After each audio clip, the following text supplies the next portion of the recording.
हिमाचल प्रदेश विधानसभा के अंतिम दिन नेता प्रतिपक्ष जयराम ठाकुर ने राज्य सरकार के आपदा प्रबंधन पर तीखा हमला बोला।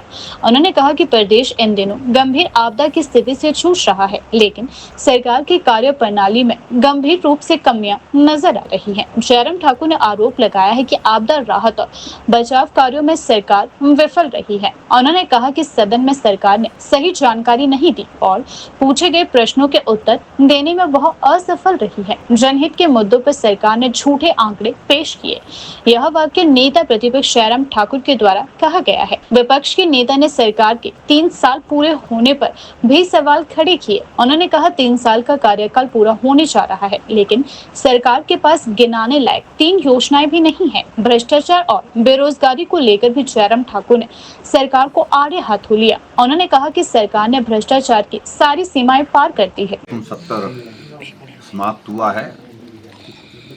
अब की बार 70 लंबा रहा, 12 दिन का 70 था, 12 सेकंड। और विपक्ष की ओर से मैंने पहले दिन से बड़ा स्पष्ट किया था कि प्रभावी ढंग से जनहित के मुद्दों को हम उठाएंगे। और मैं धन्यवाद करना चाहूँगा सभी माननीय विधायक जो भारतीय जनता पार्टी के हैं। पूरे विधायक दल ने पूरी ताकत के साथ विधानसभा के अंदर जनहित के मुद्दों को उठाया है। और उसमें सबसे पहला प्रमुख रूप से बारिश के कारण हिमाचल प्रदेश में जो जान माल की क्षति हुई उस पर हमने चर्चा चाही और काम रोको प्रस्ताव लाया नियम 67 के अंतर्गत। हालांकि सरकार नहीं चाह रही थी, सरकार चाह रही थी कि 130 के अंतर्गत चर्चा की जाए, लेकिन हमने कार्य स्थगन ला करके उस पर चर्चा मांगी और आखिरकार विपक्ष की उस बात को विधानसभा अध्यक्ष महोदय जी ने स्वीकार किया और नियम 67 के अंतर्गत चर्चा हुई और चर्चा 4 दिन तक चली। जो लोग कांग्रेस पार्टी के हैं उनकी नेताओं की ओर से सुनने को मिली और कुछ लोगों ने तो यहाँ तक के किस आपदा का जिम्मेवार ही मुझे ठहराया।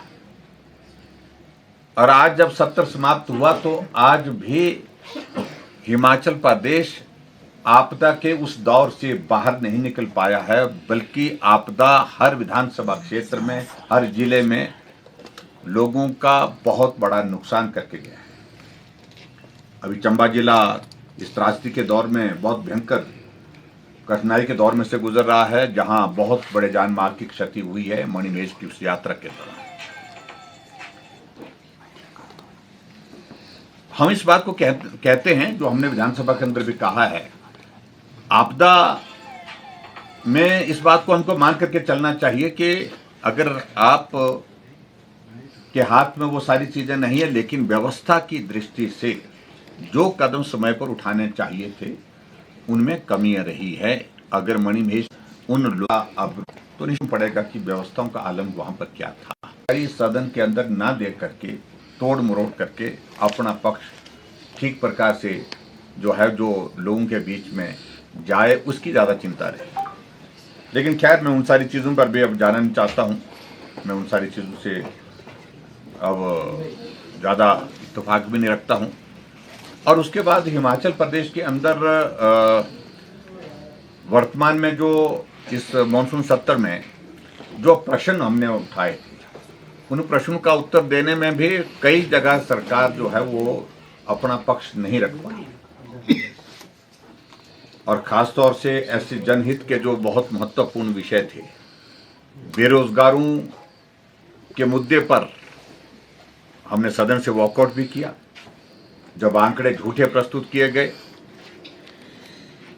1 साल पहले का आंकड़ा कुछ और था, 1 साल के बाद का आंकड़ा और था, विधानसभा के सत्र का आंकड़ा और था। जब प्रश्न पूछा गया हिमाचल प्रदेश में 1 साल पहले 34,000 लोगों को नौकरी देने का आंकड़ा और 1 साल के बाद 15 अगस्त को मुख्यमंत्री भाषण देते हैं और उसमें वो आंकड़ा 23,000 तक आ जाता है, यानी कि 11,000 का आंकड़ा कम हो लगातार।